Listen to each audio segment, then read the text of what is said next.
我们该担心回调吗？多头还有机会进攻吗？如果你对这些问题感兴趣，请随我看下去。我们先看到比特币的日线，我们现在没问题，我们已经进攻到了我们整段日线级别调整的区间上缘了。不过我们在上缘的位置呢是有稍微的受阻。那我们现在当然最期待的就是直接把这条趋势线给突破，然后把结构给突破，顺利的开启我们下一段的多头趋势。那如果这个位置没有被突破的话，我们很有可能还要再震荡很长的一段时间。我们最期待就是突破，如果突破了，那我们这波趋势呢就可以被确认。而且我们等待的呢，一定是很强劲的突破，很强势的突破。它一突破就会出现一根实体部分很长的 K 线，并且也会爆出很大的量能。那只要这种 K 线出现，我们就可以确认它是突破了。那目前是还没有，那它反而是受阻了。不过受阻也还好啊，只要它不把重要的区间给跌破呢，它都还有机会在调整，然后再尝试突破的。那这个区间的位置啊，就落在64500哦，64000到65000左右的这个区间。你可以看到它在前面呢，它也扮演了非常明确的互换的角色。那如果说我们 K 线啊已经来到了这个区间的上面，然后我们又突破失败，又重回到白色线下面的话，那我们这次的突破就可以说是完全的宣告失败，就可以确认为假突破。那只要我们还在白色线之上呢，我们都有机会顺势突破我们的趋势线，然后开启我们一段多头趋势。那我们之前在日线上呢，还有提到，在这个位置也有出现一个上升楔形。那这个楔形啊，它也是碰到上缘了。我们现在这个有效性还是不好去确认它的，我们还要等它下一步的动作。那我们可以再把级别切小一点点了。如果我们切到4小时，我们可以发现呢，其实这整段的多头啊，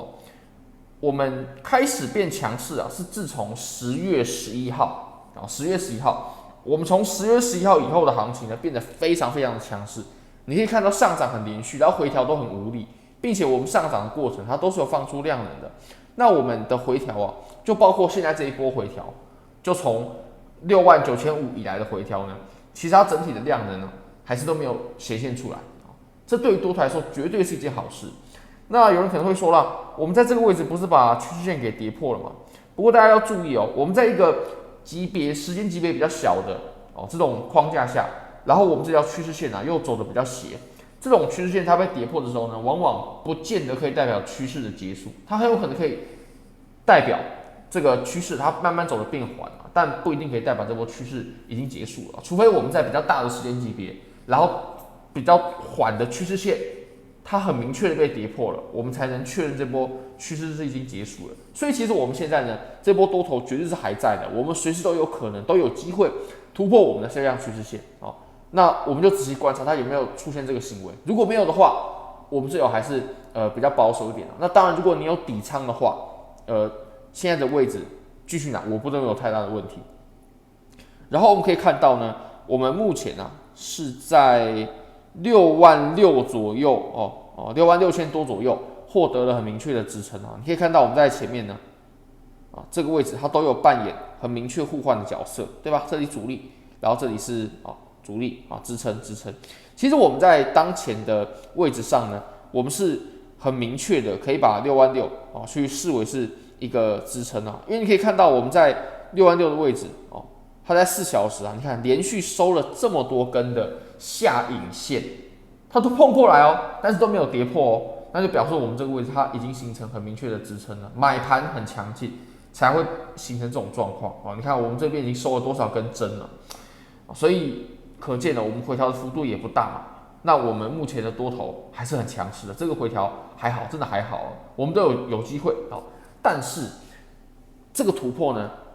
它要一鼓作气再而衰，三而竭，而且越快越好，拖越久对多头越不利，越快突破对多头就越有利那有人可能会说，我们会不会要拖到11月5号川普当选其实拖到那个时候，其实多头就已经很无力了。真的会突破，不需要川普当选就可以突破。那我们就仔细观察一下，如果拖得越久的话，其实对于多头来说确实是越不利的。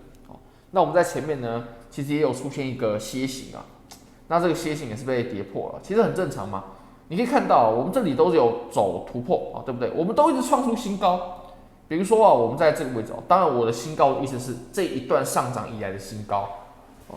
不是历史新高哦。历史新高的话，我们通常会称之为史高。你看呢，我们这个位置是67900嘛，那我们在这里又破了一个新高哦，68300哦，68399哦，再往上69000哦，再往上69500，它都不断的创出新高，可是它创出新高的距离呢都很短。这就是一个小小衰竭的表现了。不过这个级别还很小哦，那我们回调之后呢，绝对都是还有机会的哦。只要它不回到64000之下，我们都有机会在这一次就突破向上啊。不过拖越久确实是越不利啊。那希望大家都是有做好自己的仓位跟风险管理啊。如果说突破的话，那就确实哦，我们一直等待的时机就来了。那大家对于突破可能都没有一个模型啊，我们可以给大家看一个我认为非常好的模型啊，就在这个位置。我们当时对于前高点所走的突破哦，或者说我们这一段趋势我们所走的突破，我们这一段上涨我们所走的行情，就是我们期待的突破，没问题吧？因为我们当时3万是很重要的互换嘛，我们在3万之下要重回到3万之上，它肯定有个突破啊。那我们现在我们可是要突破历史新高哎，如果我们真的要突破的话，我们也会出现像这种一样，甚至比这个更强一样的类似的突破。